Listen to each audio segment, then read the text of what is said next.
Imagine this.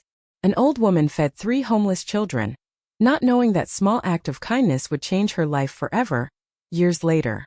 But what happened next will leave you speechless.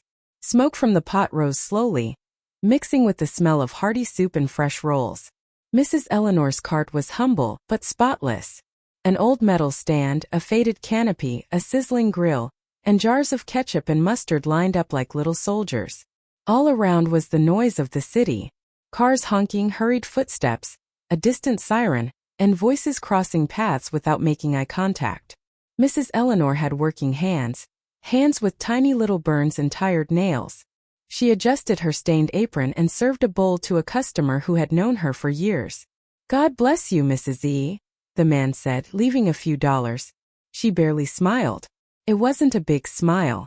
It was one of those smiles that doesn't last long because life doesn't give you a break. "Hope you enjoy it, son," she replied. When the customer left, Mrs. Eleanor looked at the little cash box. It wasn't full. It never was. And today it seemed even lighter. Sales were down because of road work on the block diverting people, and some new food truck that had set up 2 streets away with flashier signs and gourmet options. Even so, Mrs. Eleanor kept going. She always kept going. It was close to 6 o'clock when the sun started to dip and the canopy shadow grew longer. That's when she saw them. 3 kids. They weren't running like the others. They weren't speaking loudly. They were sticking close to each other, as if the world was too big to walk through alone. All 3 had the same face. Dark eyes, sharp cheekbones, messy black hair. They looked like dusty mirrors. Their clothes were worn out, way too big, and their sneakers had lost their shape. They didn't have backpacks. They didn't have an adult. They just had hunger. And here's where everything changes. Mrs. Eleanor looked at them once without making a scene. She didn't clutch her chest. She didn't make a drama out of it. She just looked at them the way you look at something that hurts because it's real. The kids stood there 2 meters from the cart, not daring to get any closer. One of them, the one in the middle, took a step forward and spoke softly. "Ma'am, do you have anything left over that you can't sell?" Mrs. Eleanor held the ladle in midair. She'd heard that phrase before from other kids in other years, but there was something different about these ones. They weren't asking with a scheme. They were asking with shame. "Do you have a mom?" she asked without accusing them. The 3 of them looked at each other like the question was a physical blow. "No," said the middle one, and his voice barely cracked. "We don't." Mrs. Eleanor swallowed hard and looked at the pot. She looked at the ready bowls. She looked at the little cash box, and then she looked at the 3 children again. The one on the right looked down. The one on the left pressed his lips together, as if he was trying not to cry. Mrs. Eleanor took a deep breath and made a decision. It didn't feel heroic to her. Felt simple. "Come here," she said, motioning with her hand. "Come closer. I don't bite." The 3 of them approached slowly, as if they were afraid it was a trap. Mrs. Eleanor served them 3 small portions with what was left. They weren't full bowls like for an adult, but they were hot, and when you're hungry, warmth is a promise. The children sat on the plastic stools right next to each other. They ate fast at first, anxiously, and then slower, as if their bodies finally realized that yes, there was going to be food in their stomachs. Mrs. Eleanor watched them eat and felt a knot in her chest she couldn't explain. Maybe it was the memory of her own son. Maybe the exhaustion of so many years. Or maybe that bitter thought that no one should see 3 kids eating like it was their last chance. "What are your names?" she asked, trying to keep her voice from shaking. The 3 looked at each other again. "I'm Matthew," said the first one. "I'm Gabriel," said the second one, the one in the middle. "And I'm Daniel," said the third. Mrs. Eleanor nodded slowly, etching those names in her mind like someone guarding something they don't want to lose. "And where do you sleep?" she asked. The 3 of them looked down. "Wherever we can," Gabriel murmured. Mrs. Eleanor tightened her fingers around the ladle. She looked around. People were passing by, buying things, not looking. A couple crossed the street laughing, not noticing the kids. A man in a nice shirt barely turned his head and scowled, as if hunger was contagious. Mrs. Eleanor felt a stab of anger. And then she heard a voice behind her, cold as stone. "Mrs. E, giving away food again." She turned around. It was a man from the neighborhood, one of those types who always talks like he owns the block. Mr. Roger, the one who claimed to know the people in charge of city permits. Don't come complaining later when you don't have enough money, he added, looking at the kids like they were garbage. The triplets sat perfectly still. One gripped the edge of his bowl. Another hit his face. Mrs. Eleanor straightened up, even though her back hurt. I'm not complaining, she said firmly. And they are eating. Mr. Roger let out a little laugh. You're going to fill your cart with vagrants, he muttered. And then the inspectors come and that's it. Goodbye. Mrs. Eleanor held his gaze without lowering her head. Let them come, she said. There's nothing dirty here, just hunger. Mr. Roger clicked his tongue and walked away, but his threat stayed there, floating in the air. Mrs. Eleanor watched the children. Matthew looked at her like he couldn't understand why anyone would stand up for them. Gabriel swallowed slowly. Daniel tightened his lips with held-back rage.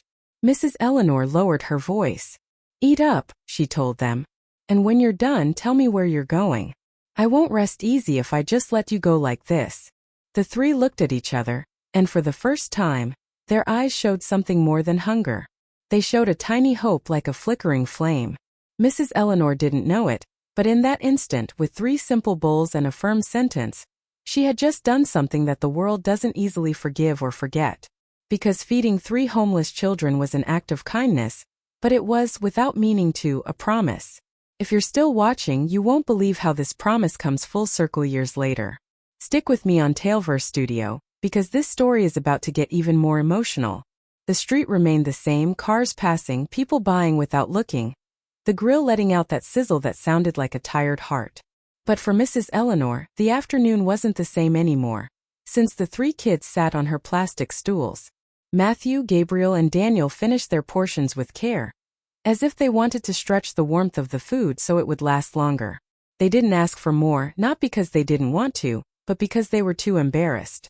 Mrs. Eleanor grabbed a napkin and held it out to the one in the middle. Clean yourself up, good son, she said without exaggerated sweetness, just like a real grandmother would. Gabriel nodded, lowering his gaze. Thank you, ma'am, he murmured.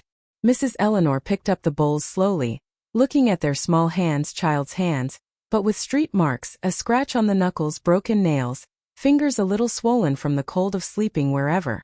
Right then, she said, resting the bowls on the tray. Where do you go when the sun goes down? The 3 looked at each other like they were agreeing without speaking. Under the overpass, Matthew said, almost voiceless. Mrs. Eleanor felt a lump in her throat. The overpass was a known place. Shadows, cardboard, dampness. The city had those corners where people disappeared without anyone noticing. And why aren't you in a shelter? She asked. Daniel tightened his mouth, suspicious. They separate us, he said directly. They say that's the rule. Mrs. Eleanor frowned. And you won't let them? Gabriel shook his head with a sad stubbornness. If they separate us, we won't find each other again, he said. He swallowed hard. And being alone is worse. Mrs. Eleanor stayed quiet for a second. She looked at the pot, looked at the street, looked at her little cash box, and felt a silent rage toward those kinds of rules made from a desk and applied on the skin of children. Okay, she said. Fine, I'm not going to separate you either. The triplets looked up at the same time, as if that sentence were a roof over their heads. Mrs. Eleanor lowered her voice. But you aren't leaving without me knowing something else, she said. Who left you like this? Do you have family? Matthew shrugged his shoulders. Daniel looked away. Gabriel took a second but spoke. We don't remember well, he murmured. Just a car at night and then that's it. Mrs. Eleanor felt a shiver. It wasn't a full story. It was a fragment. And missing fragments usually hide hard things. She didn't push it. She didn't want to force the pain out. Well, she said. You ate today and tomorrow if you want you can come back, but on one condition. The 3 tensed up like they feared a payment. Which one? Daniel asked. Mrs. Eleanor looked at them firmly. That you don't steal, she said. Not out of hunger and not out of anger. If I give to you, you respect me and respect yourselves. Matthew nodded fast. We don't steal, he said. Daniel pressed his lips together. Sometimes they accuse us even if we don't, he mumbled. Mrs. Eleanor understood. On the street, Guilt is handed out according to your face and clothes. Not here, she said. Here we speak the truth. The children stayed quiet, and then when Gabriel moved to get off the stool, something poked out from his shirt collar. A thin chain, dirty from dust, with a small charm. Mrs. Eleanor barely saw it, but she saw it. It was a metal charm, simple, with a very specific shape. 3 little rings linked together, like a family bond or 3 stars in a cluster. Mrs. Eleanor froze. She had seen that symbol before, not on the street, but in a place that didn't match a homeless child. Hey, she said softly. That little pendant. Where did you get it? Gabriel touched his chest instinctively, as if protecting it. It's mine, he said suspiciously. I had it from before. Mrs. Eleanor swallowed hard. From before being on the street? Gabriel nodded. Matthew and Daniel got closer, as if the charm were something sacred. All 3 of us have one, said Matthew, pulling down his shirt collar to show his. Daniel did the same. The 3 charms were identical. Mrs. Eleanor felt her heart skip a beat. It wasn't common. It wasn't something bought at a flea market. It was a symbol of someone who had money or family, or a place where they order matching things made for 3 matching children. Mrs. Eleanor looked at the symbol again, and something in her memory moved like a creaky door. She remembered an old news article from years ago. A missing persons poster stuck on a lamppost near the market. 3 alike, a desperate family, a phone number, a reward offered, and a small logo in the corner. That same one with 3 linked rings. Mrs. Eleanor felt the blood drain from her fingers. What's wrong? Daniel asked, seeing her look so serious. Mrs. Eleanor swallowed hard, trying not to scare them. Nothing, my child, she said. But her voice didn't quite obey her. It's just that symbol isn't from the streets. Gabriel clutched the charm tight. I don't know, he said. I just know that when I touch it, I remember a voice singing. Matthew stared at the ground. And a smell, he whispered. Like expensive soap. Daniel frowned. And I remember a big gate, he said quietly. Tall, made of iron. Mrs. Eleanor froze. A gate, expensive soap, a singing voice. That wasn't an overpass. That was a home. Mrs. Eleanor looked around as if someone might be listening. The street was normal, but she wasn't normal on the inside anymore, because she understood what no one else saw. These kids didn't just have hunger. They had a history. And if someone looked for them with a reward and a logo, then someone else also wanted to make sure nobody found them. Mrs. Eleanor took a deep breath, leaned toward them, and lowered her voice. Listen to me closely, she said. Today you're not going to the overpass. Today you're staying close to me. And not because I want you to, but because I feel like someone might want you gone. The 3 of them looked at her terrified. Who? Asked Gabriel. Mrs. Eleanor gripped the ladle like it was a shield. I don't know yet, she said. But I'm going to find out. And for the first time at that humble cart, the danger stopped feeling like hunger and started feeling like something bigger, like a shadow coming from the past. Years later, that shadow would finally catch up. And what happens next will restore your faith in humanity. Stay with Taleverse Studio till the end, because this story has one of the most powerful endings you'll ever hear. The sun dipped a little lower, and the air turned cool with that city smell that mixes exhaust, food, and rain on pavement. Mrs. Eleanor stayed behind her cart, stirring the ladle with feigned calm, but inside she was tense. The 3 charms with the linked ring symbol had sparked a memory she didn't want to fully believe. Matthew, Gabriel, and Daniel stayed close without crossing the street, as if for the first time they had a place where they weren't chased away immediately.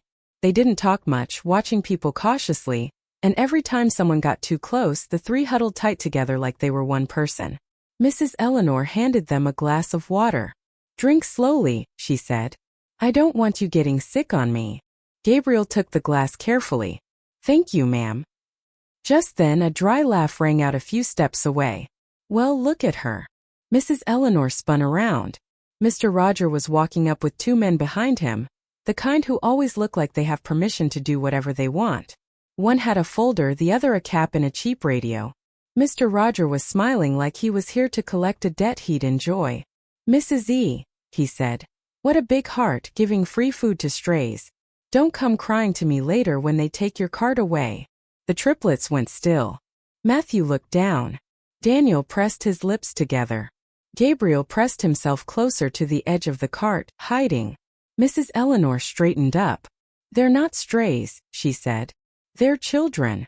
Mr. Roger raised an eyebrow. "Children who eat for free today and rob you tomorrow," he shot back. "That's how it starts." One of the men behind him opened the folder and pretended to read. "We received a complaint," he said, "for unsanitary conditions and obstruction of a public sidewalk." Mrs. Eleanor felt like she'd been punched in the stomach.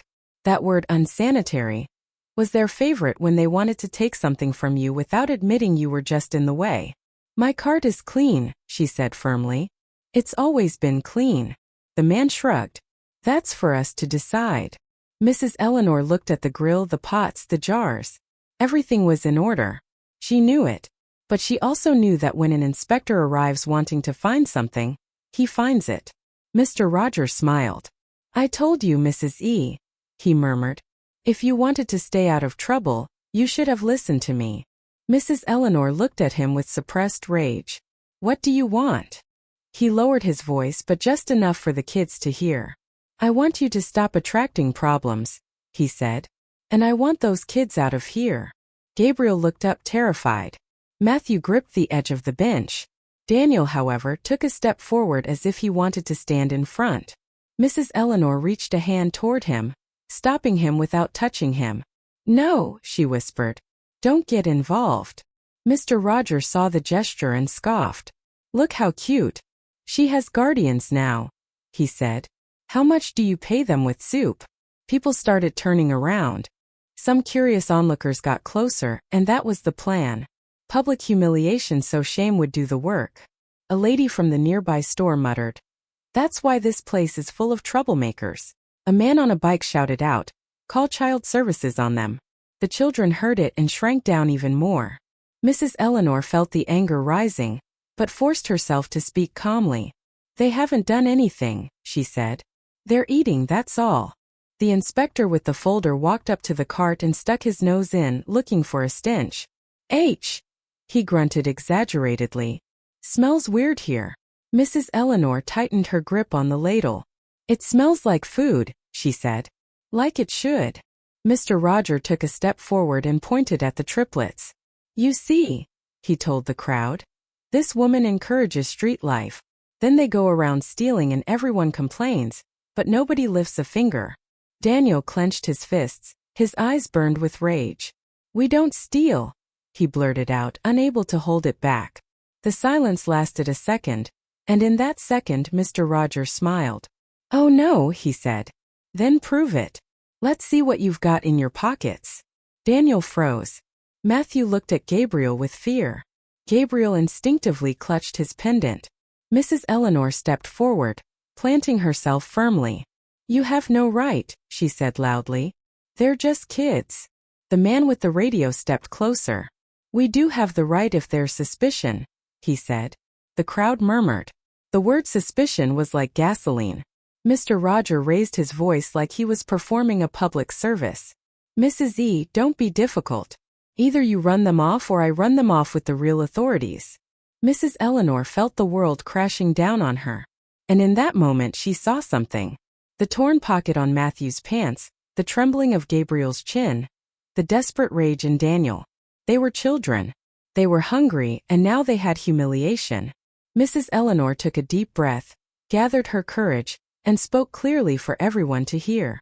"If you're here to take my cart, then take it," she said.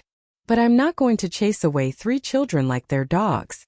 If seeing hunger bothers you, it's because you've never felt it." The street went silent for a second.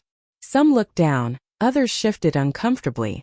But Mr. Roger wasn't the kind of man who felt shame. "So that's how it's going to be," he said, smiling. "Fine." He signaled to the inspector with the clipboard. "Write this down," he ordered. "Refusal to cooperate. Presence of minors in an irregular situation. Sanitary risk." Mrs. Eleanor felt her legs shaking, but she didn't back down. Then the man with the radio took a step toward the cart, reaching in like he was going to turn off the gas or knock something over. And in that movement, his gaze locked onto Gabriel's chest where the 3 linked rings pendant was peeking out. The man froze for a second and his face changed. "Hey!" he said in a low voice. That symbol. Gabriel covered his chest. Mrs. Eleanor noticed it. Mr. Roger did too. What is it? He asked quickly, moving closer. And the man with the radio hesitated. Nothing, he said. But it was already too late. Mr. Roger looked at Gabriel with more attention, as if for the first time he didn't see a filthy kid, but something else, something that could be worth money. And Mrs. Eleanor felt an internal alarm, because she understood the real danger in that instant. It wasn't that they were being called vagrants. It was that someone had just recognized them. The words hung in the air, dangerous and small. That symbol.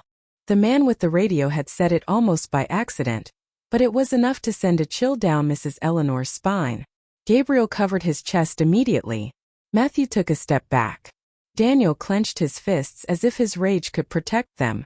Mr. Roger tilted his head, sniffing out an opportunity like a dog smelling meat. What is it? He asked, feigning curiosity. The man with the radio backed away nervously. Nothing, he murmured. It's nothing. Mrs. Eleanor moved fast and put herself in front of the children, shielding them with her thin body and stained apron. It wasn't much, but it was a wall. Enough, she said firmly. If you're coming here to make things up, make up something else. There is no crime here.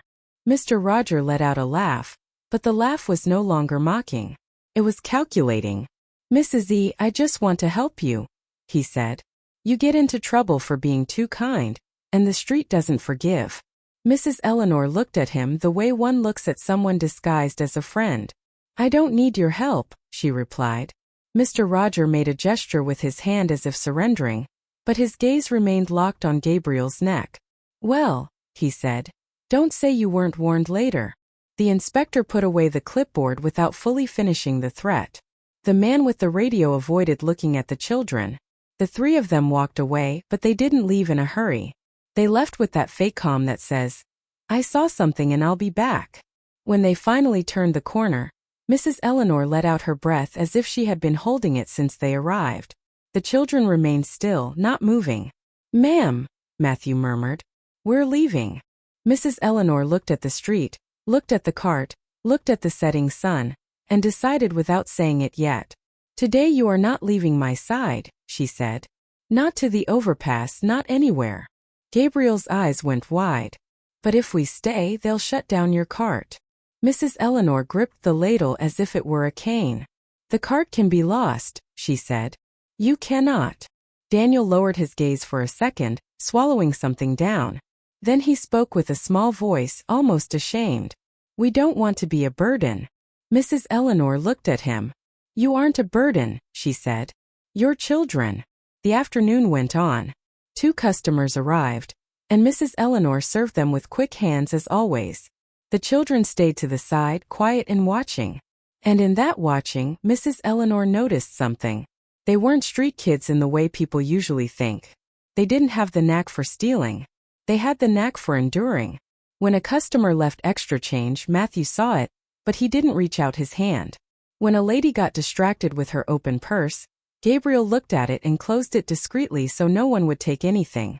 When a neighborhood kid made fun of them, Daniel didn't respond with fists. He just looked at him with a quiet rage. Mrs. Eleanor realized something. Those 3 were starving, sure, but they had an internal code too, even if they didn't know where it came from. When night fell, Mrs. Eleanor closed up the cart. She packed away the jars, turned off the gas, covered the pot, and checked the little cash box. It had been a slow day, but she didn't care anymore. Come on, she told them. Let's walk. The boys looked at each other suspicious. Where to? Gabriel asked. Mrs. Eleanor nodded her head. To my apartment, she said. It isn't big, but at least it doesn't leak. The 3 of them froze. No, Matthew mumbled. We don't want any trouble. Mrs. Eleanor cut him off. Trouble has already come looking for you, she said. And if you go back to that overpass, I don't know if I'll see you tomorrow. The boys stayed quiet, and that silence was a yes. They walked through busy sidewalks. Mrs. Eleanor led the way with her cart, wheels squeaking, while the boys stuck close behind her. Every now and then, one of them would look back as if someone was following them. When they reached a small walk-up apartment, Mrs. Eleanor unlocked the door. Inside it smelled like cheap soap and stale bread. There was a simple bed, an old chair, and a tiny shelf with an unlit candle. "Here," she said. "There's no luxury, but there is a roof." The boys entered slowly, as if the room were a sacred place. Mrs. Eleanor took out some hard bread and broke it into 3 pieces. "Just eat a little," she said. "And tomorrow we'll see what we do." Matthew took it carefully. "Why are you helping us?" he asked, not understanding. Mrs. Eleanor stood still for a second. She didn't know how to explain it with pretty words, so she just told the simple truth. "Because if I were on the street, I would have wanted someone to see me as a person." The boys looked down. Mrs. Eleanor sat in the chair and looked at them one by one. "Now conditions," she said firmly. The 3 looked up. "No stealing here," she said. "No lying here. And if someone is looking for you, you tell me. You're not going to hide from me." Gabriel clutched the charm under his shirt. "We don't know who's looking for us." Mrs. Eleanor looked at him. "Someone recognized that symbol," she said. "And when someone recognizes something on you, it's not always out of kindness." Daniel frowned. "So what do we do?" Mrs. Eleanor took a deep breath. "We make a pact," she said. "A silent pact." Matthew watched her attentive. "You help me at the cart," she continued. "You clean, you organize, you carry things, so no one can say you just come to eat. And I give you food and shelter until we find out the truth about that symbol." The 3 looked at each other, and for the first time their eyes lit up with something like pride. "Yes," Matthew said. "Yes," repeated Gabriel. "Yes," said Daniel, the toughest one, but his voice trembled a little. Mrs. Eleanor nodded. And that night, while the city looked away, a pact was signed in a humble apartment, one with no paper, but with something stronger: loyalty. Except outside on some corner, Mr. Roger had made his own pact too, but with greed. And Mrs. Eleanor could feel it in her bones. The next morning the cart smelled like it always did. Soup, rolls, and freshly chopped onions. But there was a difference Mrs. Eleanor couldn't shake off: the feeling that they were being watched. Matthew, Gabriel, and Daniel arrived early, before the sun heated up the pavement. Their hair was still damp, like they'd washed their faces with the seriousness of someone wanting to look respectable. Without saying much, they started helping. One arranged the stools, another cleaned the grill, and the 3rd carried a bucket of water that was way too big for him. Mrs. Eleanor watched them in silence with a strange mix of pride and fear. "Easy with that, son," she told Daniel when she saw him straining his back. "I don't want you getting hurt." Daniel nodded stubbornly, like he didn't know how to accept being cared for. Throughout the morning, people looked at them differently, some with discomfort, others with pity. Some bought things just to stare, as if the cart were a show. And in the middle of that bustle, Mr. Roger appeared on the other side of the street. He didn't come closer. He just leaned against a wall, watching, smiling with his lips but not his eyes. Mrs. Eleanor felt her blood run cold. "Don't look at him," she whispered to the boys. "You just keep working." Gabriel, though, saw him out of the corner of his eye, and clutched the 3-linked rings charm under his shirt, as if his skin warned him before his mind did. The day went on. By noon, Mrs. Eleanor almost relaxed. Almost. And then, during a brief pause, Matthew walked up to her, his voice quiet. "Ma'am, I had a dream last night," he said. Mrs. Eleanor looked at him. "What did you dream, son?" Matthew swallowed hard. "I dreamed they were calling us by another name," he murmured. "Like we had fancy last names." Mrs. Eleanor felt a pang in her chest. "Do you remember the name?" Matthew shook his head in frustration. "It slips my mind, but I heard a song, and it smelled like expensive soap, just like Gabriel said." Mrs. Eleanor stayed quiet for a second. Then she stroked his hair clumsily, like someone not used to showing tenderness. Calmly, she said, "The important thing is that you're here with me." Matthew looked down and nodded. But that comfort didn't last long, because at around 1:30, when the sun was beating down hard and the street looked like it was dozing off, a white SUV braked half a block away. Then another, then a patrol car moving slowly, no sirens, like they wanted it to look normal. Mrs. Eleanor felt her heart jump into her throat. "Don't move," she told the kids fast. "Stay glued to me." The 3 of them got close immediately, as if they already knew this kind of danger.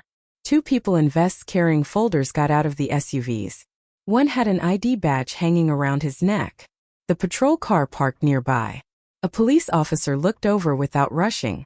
And as if the world wanted to confirm the worst, Mrs. Eleanor saw Mr. Roger walking behind them with that "I brought them" look on his face. The woman in the vest spoke first. "Good afternoon. We're here regarding a report of minors in a street situation, presumed health risk, and possible exploitation." Mrs. Eleanor felt her face burn. "Exploitation," she repeated. "I fed them." The man in the vest held up the folder. "Ma'am, we're not accusing you," he said with a mechanical voice. "We just have to verify. Do these children live with you?" Mrs. Eleanor clutched her apron. "They stayed last night," she admitted, "because they were on the street." The woman looked at the three boys and her voice softened a bit. "Boys, what are your names?" Matthew opened his mouth, but Daniel stepped forward suspicious. "Matthew, Gabriel, and Daniel." The woman nodded, taking notes. "Do you have family? Is anyone looking for you?" Mrs. Eleanor felt the world spin a little. If she said yes, maybe they'd take them. If she said no, maybe they'd take them anyway. "I don't know," she said honestly. "I just know someone recognized a symbol they're wearing." The man in the vest frowned. "Is that so?" Gabriel instinctively covered his chest. The woman leaned in gently. "Don't worry," she said. "We're not going to hurt you. We just want to help." Mrs. Eleanor heard that phrase, and still the fear didn't go down. Not because she thought they'd hurt them, but because she knew what she'd already been told. "You separate them," Mrs. Eleanor blurted out almost without thinking. "Don't take them separately. I beg you, if you separate them, they get lost." The woman in the vest looked at her with a mix of exhaustion and pity. "Ma'am, I don't decide that," she said. "There are protocols." Daniel clenched his fists. "No," he said, and his voice cracked. "Don't separate us." Matthew clung to Gabriel. Gabriel stood still, his gaze fixed on the patrol car. Mrs. Eleanor felt like her chest was splitting open.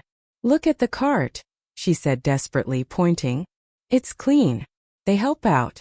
I'm not using them. I just couldn't leave them." The police officer said, "Lady, don't make this complicated." And that indifference felt like a blow. Then the man in the vest opened his folder and showed something. A printed sheet with a logo in the corner. Mrs. Eleanor froze. 3 linked rings, the same symbol. The woman in the vest looked at Mrs. Eleanor with a new seriousness. "Ma'am, these children might have been reported missing years ago." She paused. "We have to take them into protective custody to verify their identity." Mrs. Eleanor felt her legs go weak. "Missing?" Mr. Roger whispered behind them, smiling like he'd just won the lottery. "See, Mrs. E," he said. "You sticking your nose where it doesn't belong." Mrs. Eleanor looked at him with a silent rage. "It was you," she murmured. Mr. Roger shrugged. "I just reported it," he said. "For the good of the children." A lie wrapped in goodness. The vests approached the triplets calmly, without aggression but firmly. The boys took a step back, clinging to Mrs. Eleanor. "Ma'am," Matthew said with a trembling voice, "you're going to leave us." Mrs. Eleanor felt something inside her break. "No," she said, swallowing hard. "I'm not going to leave you." The woman in the vest looked at her. "You can come with us to the office if you want," she said. "But you can't stop the custody order." Mrs. Eleanor nodded fast. "I'm going," she said. "I'm going with them." In that moment, Daniel turned toward the cart as if he wanted to memorize it. Gabriel squeezed his pendant. Matthew looked at Mrs. Eleanor like someone holding on to the only thing they had. They put them in a van together for now. Mrs. Eleanor climbed in too, shaking with her apron still on. The door closed, and when the vehicle started, Mrs. Eleanor saw through the window Mr. Roger staying on the corner, watching them leave with satisfaction. Mrs. Eleanor pressed her lips together because she understood it wasn't help. It was a move. Someone had activated something big, and now the children were no longer under her watch. And that day, in seconds, Mrs. Eleanor lost what she had barely started to care for. The street went back to making its noise like nothing happened. That was what hurt the most. The same distant siren, the same market calls, the same sun hitting the sidewalk, and Mrs. Eleanor's cart there empty inside. The pot turned off, the stools arranged with no one on them, the grill cold. The children had gone in a white van with a protective custody. That sounded like a clean word but felt like a theft. Mrs. Eleanor tried to follow them up that same day. She went to offices. She asked. She begged. She gave her name, her address, her story. They told her, "Come back tomorrow." They told her the system is down. They told her it's under review. They quoted protocols at her. And one day, without meaning to, she heard the word she already knew in her gut. "Ma'am, if you're not family, we can't give you any information." Mrs. Eleanor walked out of there like someone who just lost a limb. Still walking but incomplete. The food cart kept going because when you need to survive, you don't get much time to cry. The next day she lit the grill again, made rolls, heated the pot. But every time she heard little footsteps getting closer, her heart would light up and then go dark because it wasn't them. Matthew, Gabriel, Daniel. Their names stuck in her like 3 sweet thorns. Weeks went by, then months. Mrs. Eleanor invented routines just to keep from going crazy. Sweeping the same patch of sidewalk, scrubbing the same spot on the cart, saving 3 extra napkins just in case they came back. Sometimes, without thinking, she'd push 3 stools together.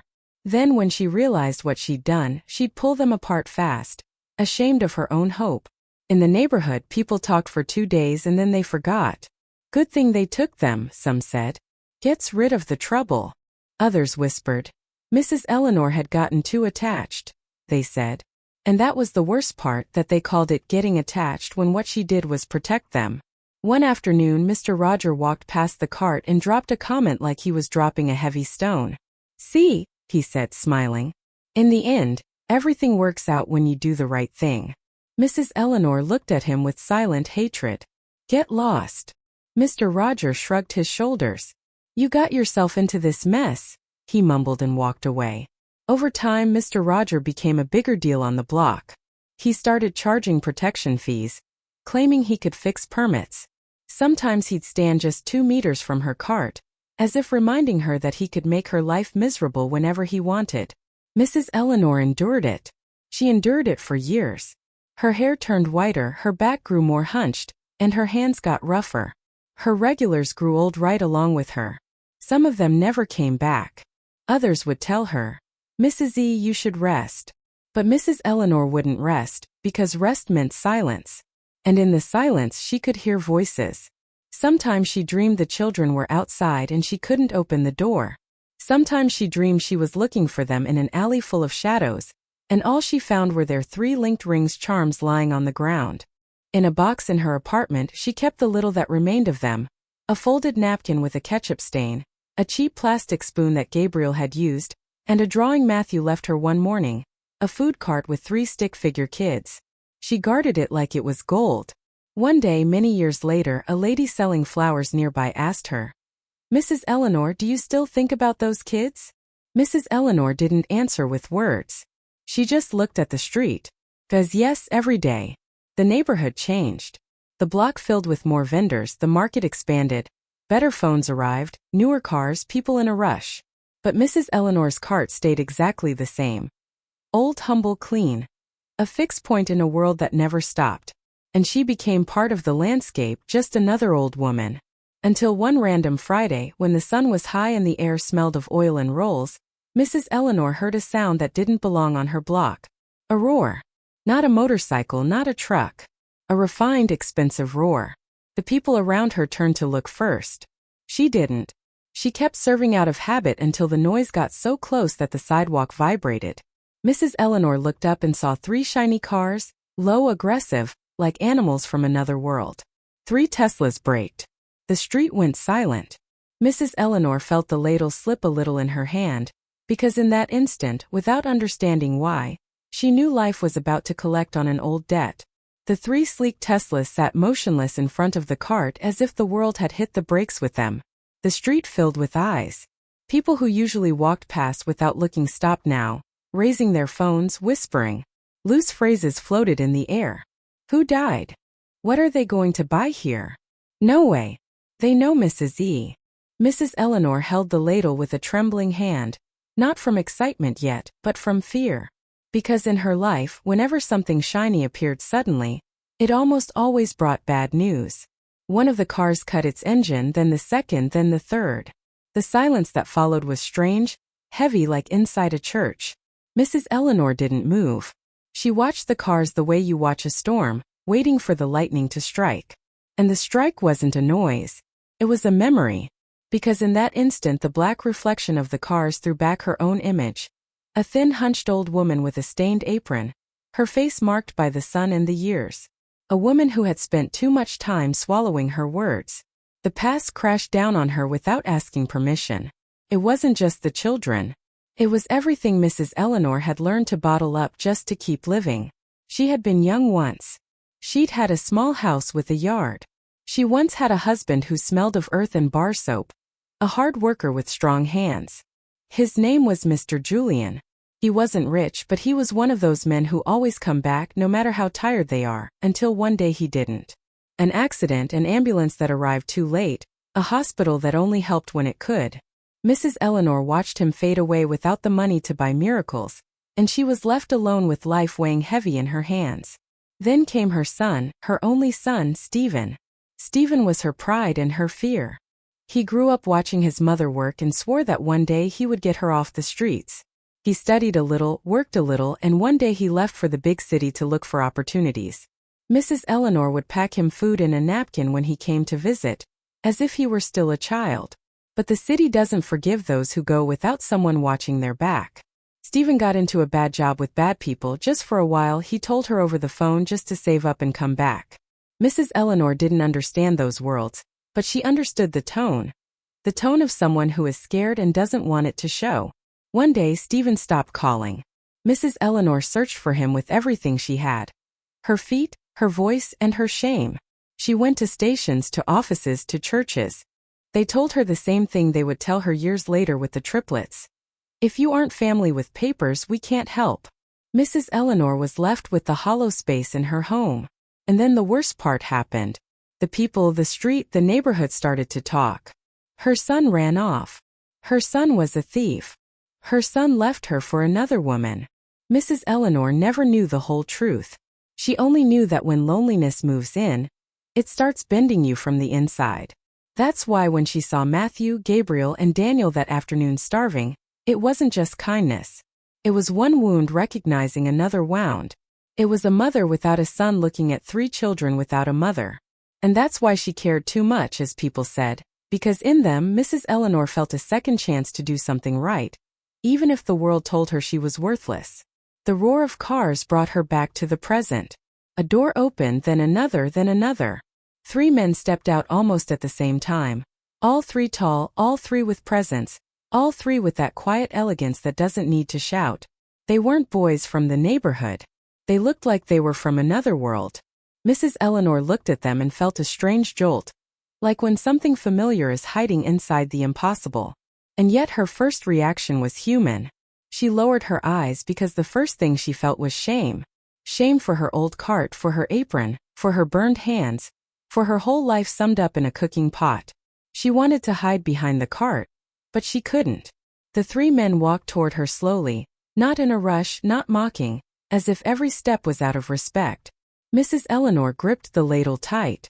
What can I get you?" she asked with a small voice. The man in the middle looked at her with held-back emotion, as if it hurt him not to break down right there. "Mrs. Eleanor," he said softly. She looked up, and in that gaze something opened, an invisible thread, because those eyes were the same ones she had seen on 3 dirty faces years ago under her canopy. Mrs. Eleanor felt her chest fill with air and then empty out. She didn't say anything. She couldn't.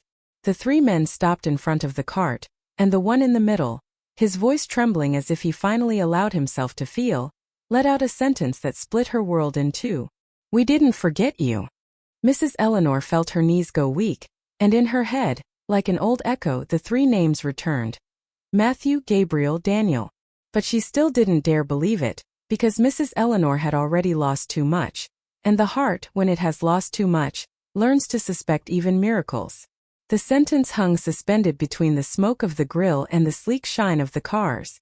"We didn't forget you." Mrs. Eleanor squeezed the ladle like it was a lucky charm. She looked the 3 men up and down, trying to find the lie, while at the same time her heart clung to a dangerous idea. And what if it is them? The street had turned into a stage. There were people recording. Some came closer without shame. Others pretended to buy just to stay and watch. Matthew, Gabriel, and Daniel noticed the cameras, and without saying a word, they positioned themselves naturally, one to the right of the cart, one to the left, one in front, as if they were protecting her. Mrs. Eleanor swallowed hard. She tried to speak. "Who are you?" The one in the middle took another step. His voice came out soft but firm. "First, if I may," he said. "We can talk without so many eyes on us." Mrs. Eleanor looked around. The stares went right through her, and then she felt that old fear come back. The same fear from when they took the children. The same fear of the protocols and papers of those in charge. And as if fear called out to fear, a familiar poisonous voice was heard from behind. Well, look at you now. Looks like you hit the jackpot, Mrs. E." Mrs. Eleanor turned around. Mr. Roger came walking up with his usual smile, the kind that doesn't ask permission to intrude. He had his hands in his pockets, confident, as if the streets still belonged to him. The people looked at him with curiosity. He puffed himself up. "How nice," he said, raising his voice a little. "You help the community, right? And then the rewards come rolling in." Mrs. Eleanor felt her blood boil. "Get out, Roger," she said dryly. Mr. Roger let out a laugh. "I'm just here to say hello," he said, "and to ask something." He looked at the three men. "You guys own those fancy rides? 'Cause around here you need permits to park like that." Matthew looked at him without emotion. "We're not here to park," he said. "We're here to see Mrs. Eleanor." Mr. Roger tilted his head, feigning respect. "Ah, well, that's good," he said.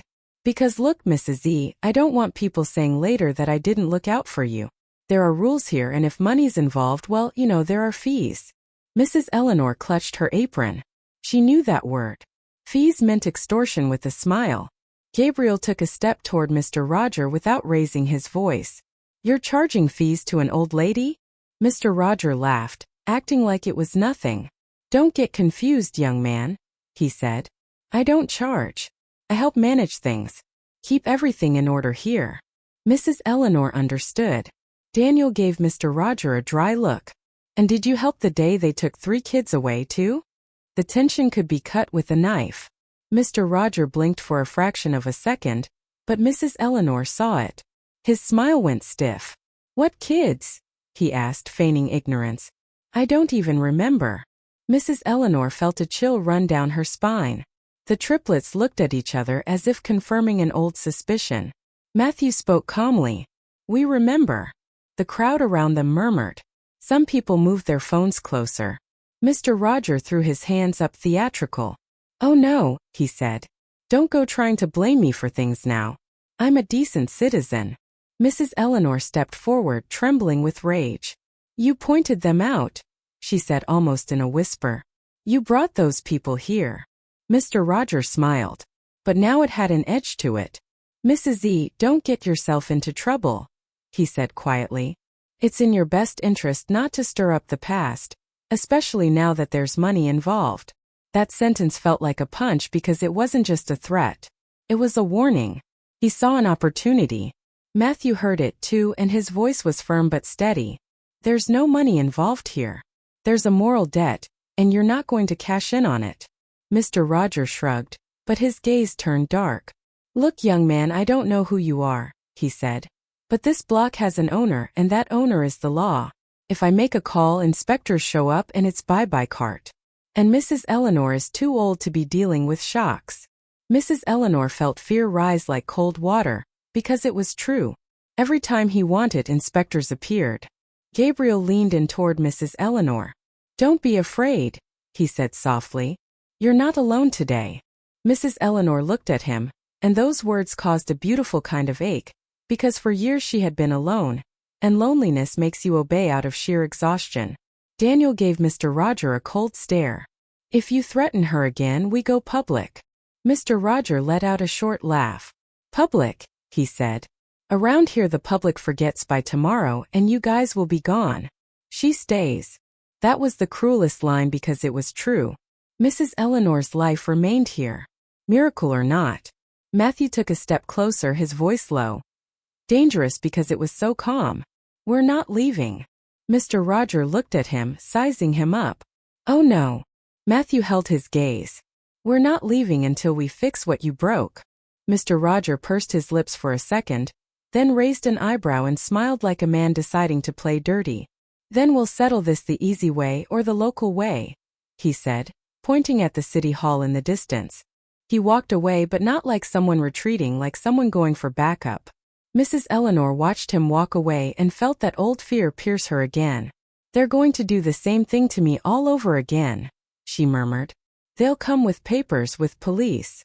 Matthew looked at her, serious. Yes, he said. They're going to try. Gabriel clenched his jaw. And this time we'll be ready. Daniel looked around at the cell phones.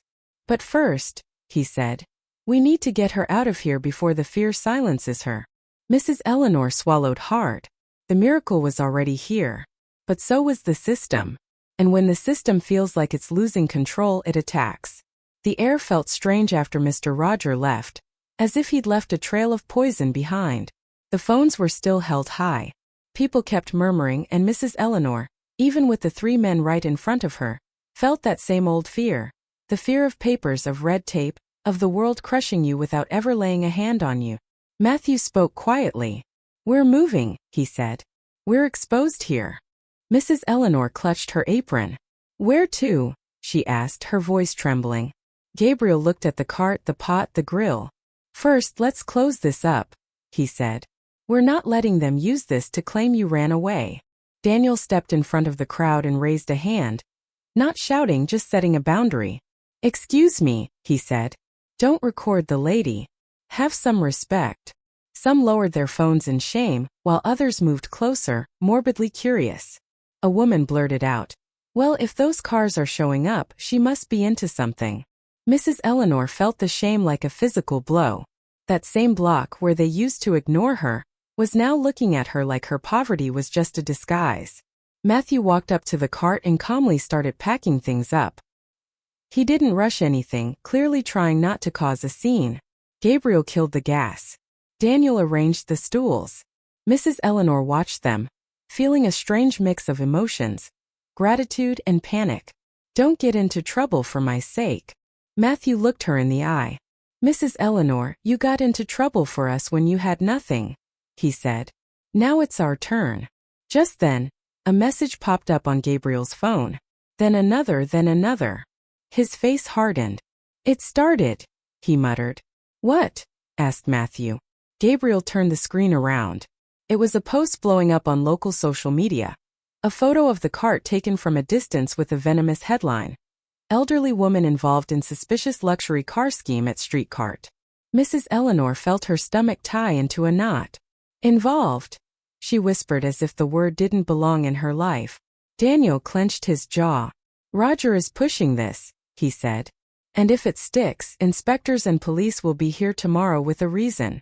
Matthew looked at Mrs. Eleanor. Serious? Is your permit up to date? He asked. Mrs. Eleanor lowered her gaze. I have what I've always had, she murmured. I pay what they ask, so they let me be. Gabriel tensed up. Roger charges you. Mrs. Eleanor hesitated a second, then nodded, ashamed. A fee, she said. If I don't, they shut me down. That's how it works here. Matthew closed his eyes for a moment, holding back the rage. Then it's not just gossip, he said.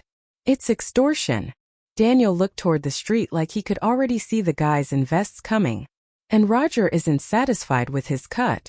Now he wants to use you guys, he said. At that moment, Mrs. Eleanor heard a phrase that cut off her air. It came from two men standing nearby, whispering, Must be some old scam. That's why she's getting those cars. Mrs. Eleanor felt like crying, but she swallowed the tears out of habit. The shame made her want to disappear. Matthew noticed, and that's when the shift happened. He wasn't just a man with money anymore. He was someone with a debt in his heart. It's over, he said, and his voice wasn't soft anymore. Gabriel looked at him. What are you thinking? Matthew lifted his phone and dialed. We're going to do what's never done here, he said. Call the top. Daniel raised an eyebrow. Who? Matthew answered without showing off, just with decision. The district attorney and a major news outlet today with proof. Mrs. Eleanor looked at him terrified. No, don't do that, she whispered. Here, when you talk, you pay for it. Matthew leaned toward her with respectful firmness. Mrs. Eleanor, you've already paid for years, he said. With fear, with loneliness, with silence. Now we're going to collect with the truth. Mrs. Eleanor felt something inside her break loose. Gabriel quickly opened another screen on his phone. An old photo saved like treasure. It was blurry, but you could see a newspaper clipping with 3 identical little faces. In one corner, the 3 linked rings. I kept this as long as I could, he said quietly. Didn't know why, but I kept it. Daniel pressed his lips together. So the story doesn't start today, he murmured. It starts the day they erased us. Mrs. Eleanor looked at them, and for the first time she understood without anyone saying it at all. If those men were the boys, then the system didn't just humiliate her, it stole their lives too. And if Mr. Roger was involved, he wasn't just a nosy neighbor. He was a key piece. Matthew hung up the call and looked at the other 2. Done, he said. They're on their way. Gabriel swallowed hard. So there's no turning back. Daniel looked toward the city hall in the distance like someone watching a storm. Let whoever needs to come, he said. This time they won't separate us. Mrs. Eleanor squeezed her apron, trembling with the block full of eyes on her. Because the shame was already running through the city, and what was coming wasn't just an inspection. It was the final attempt to bury her in a rumor. Didn't even take an hour. The rumor was already in several groups on neighborhood pages and venomous comments. And when people smell blood, they become experts at inventing. Mrs. Eleanor tried to keep working out of pure habit, but her hands were shaking. Every customer who approached brought a different look. Curiosity, suspicion, morbid fascination. The cart that was always invisible now was a spotlight. Matthew, Gabriel, and Daniel stayed close without showing off, like they were a wall. They're coming, said Daniel, watching the street. And they came. 2 men with vests and a folder, a woman with a tablet, and behind them a patrol car moving slow without sirens. Almost just like that time years ago, only now there were more phones recording. Mrs. Eleanor felt her chest close up again. No, she murmured. Matthew leaned toward her. Breathe, he said. Today they don't step on you. The woman in the vest spoke with a bureaucratic voice. Mrs. Eleanor, we are here for a verification. Report for irregular activity, possible suspicious dealings, and obstruction of public sidewalk. Mrs. Eleanor opened her mouth, but the shame left her voiceless. Gabriel stepped forward. Suspicious dealings, he asked calmly. With what proof? The man with the folder held up a printed paper, the rumor post with screenshots. We have citizen complaints. Daniel let out a short, cold laugh. That's not a complaint. That's gossip. The officer squared up, looking ready for a fight. Matthew raised a hand to calm things down and spoke without raising his voice. Officer, we're going to cooperate, but everything is being recorded, and before you touch anything, I want to see the warrant and full identification. The guy in the vest looked uncomfortable. There's no need to get like that, son. Matthew stared right through him. There is a need because this lady has been extorted for years, he said. And this smells like a setup. The word extortion changed the whole vibe. The crowd murmured louder. The inspectors glanced at each other. Just then, Mr. Roger appeared at the end of the street like the whole scene belonged to him. He didn't come close immediately, just watched with a cocky look. Daniel pointed him out with his chin. There's the guy collecting the cut, he said. Mrs. Eleanor looked down, trembling. The woman in the vest furrowed her brow. What cut? Gabriel pulled out his phone and showed old messages, names, small transfers, and photos of papers with no official stamps. This, he said. Payment so they don't shut her down every month for the permit. The inspectors froze. The police officer shifted his stance. Matthew spoke straight to them. We've already notified the district attorney. They're on their way. This is legal, great. If it's a charade, it all falls apart today. The man with the binder swallowed hard. We don't have to wait for anyone. Matthew smiled faintly. Oh yes we do. If you're going to mess with an old lady's livelihood based on gossip, he said. Or are you scared that someone from higher up is coming? The inspector stayed silent. Mrs. Eleanor felt tears in her eyes, but not from sadness, from exhaustion. Years of paying out of fear, and finally someone was saying it out loud. And then a car was heard braking nearby. Not like a Tesla. A man got out with his badge visible, 2 people behind him. "Good afternoon," he said. "State oversight. Who's in charge here?" The street went ice cold. Mr. Roger in the background took a step back. And Mrs. Eleanor realized the final push had happened. Either the system would crush them one more time, or he was finally getting exposed in front of everyone. The man from State Oversight walked straight toward the cart, badge on display. He didn't come with a rush or a smile. He came with that office tone that was finally on the right side. "Who requested the intervention?" he asked. Matthew raised his hand. "We did," he said. "And we have evidence of extortion and staged inspections." The woman in the municipal vest shifted uncomfortably. The man with the binder swallowed hard. The cop glanced sideways at his partners, wondering what mess they'd dragged him into. Mrs. Eleanor was trembling, but she stayed on her feet. Her knees burned, her heart pounded hard. Whole years of enduring just to keep her block. And today, on that very same block, everything was about to come out. The state agent looked at the inspectors. "IDs," he ordered. They pulled them out. Their hands didn't look so steady anymore. The state agent looked at the cart, looked at the flow of people, then looked at Mrs. Eleanor. "Ma'am, do you authorize us to review the charges they've made for permits over these years?" he asked. Mrs. Eleanor opened her mouth, and the whole truth came out for the first time without fear of looking foolish. "Yes," she said. "I paid because if I didn't pay, they'd shut me down. Roger always told me that." The murmur of the street turned into a roar. "Roger. Mr. Roger charges the lady." In the back, Mr. Roger tried to smile, but the smile didn't fit anymore. "Don't make things up," he said, raising his voice. "I was just helping the lady with her paperwork." Gabriel stepped forward and showed the phone to the state agent. Messages, dates, amounts, a voice note where the veiled threat could be heard clearly. "If you don't pay, they raid you tomorrow." The state agent didn't even flinch. "That is extortion," he said dryly. The municipal cop swallowed hard. The man with the binder looked down. And then the thing Mrs. Eleanor had feared from the start happened. Roger wanted to escape the spotlight by making her the culprit. He took a step closer and pointed theatrically at the cart. Hold on," he shouted. "If you want to investigate the stuff about the kids too, because this lady has always been into weird stuff. She even kept 3 missing brats." Mrs. Eleanor felt the blow like a public slap in the face. The street froze. The state agent looked at him without emotion. "What kids?" Mrs. Eleanor swallowed hard.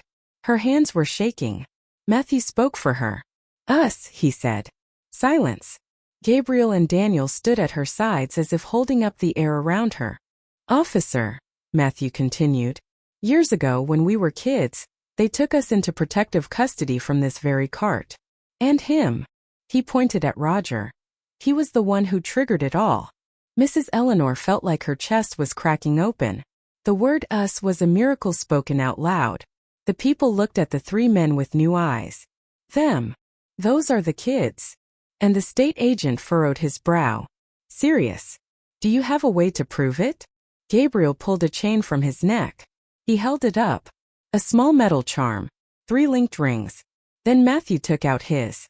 Then Daniel took out his. 3 identical symbols.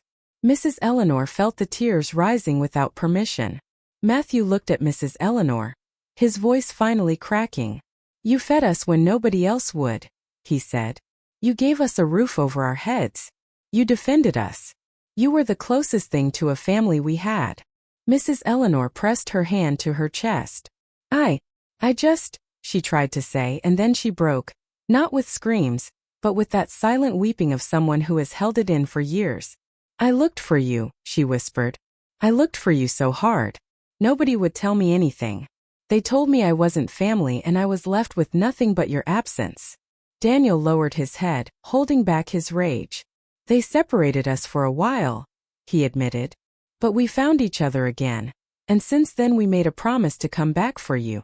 The street wasn't murmuring anymore. The street was listening. Roger, seeing everything crumbling down around him, tried to spin the narrative. Just stories, he said. Anyone can make that up. The state agent raised his hand. Sir, that's enough, he said. We have wire transfers, voice notes, witnesses, and proof of intent to manipulate an operation. You are under arrest for extortion and fraud. Roger froze. Arrested? He stammered, looking at the inspectors as if searching for salvation. You guys know. The inspectors looked down. Nobody saved him. The police officer stepped forward and there it was, poetic justice. The man who made a living scaring others was now truly scared himself.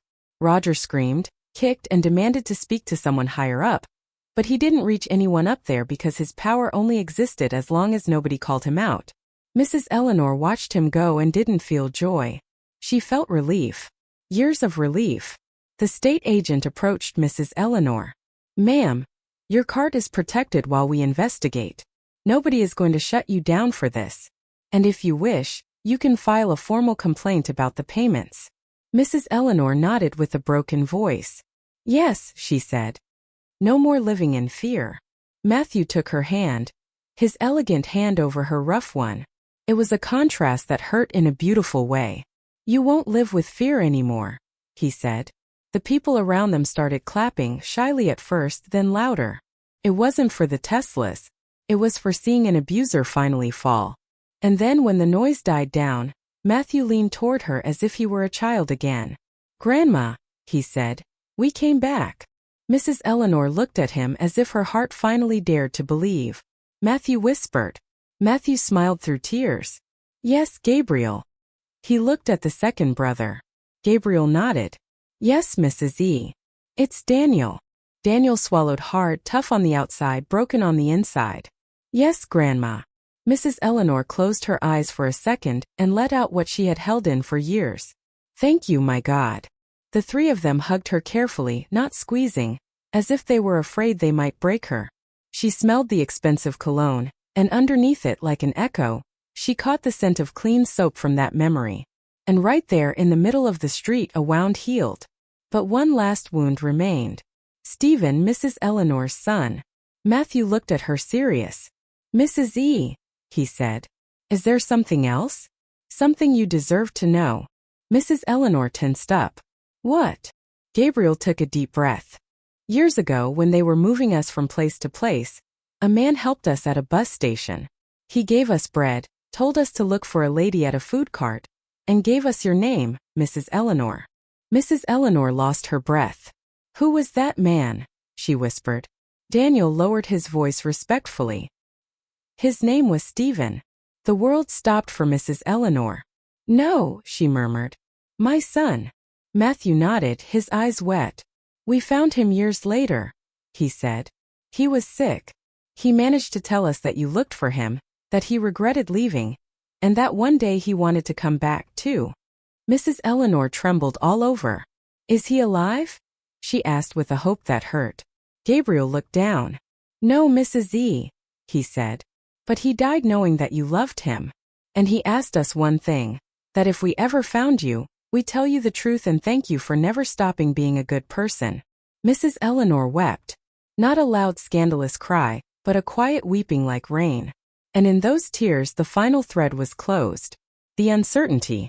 Matthew hugged her again. You didn't lose your life by being good, he said. You won it. You won us.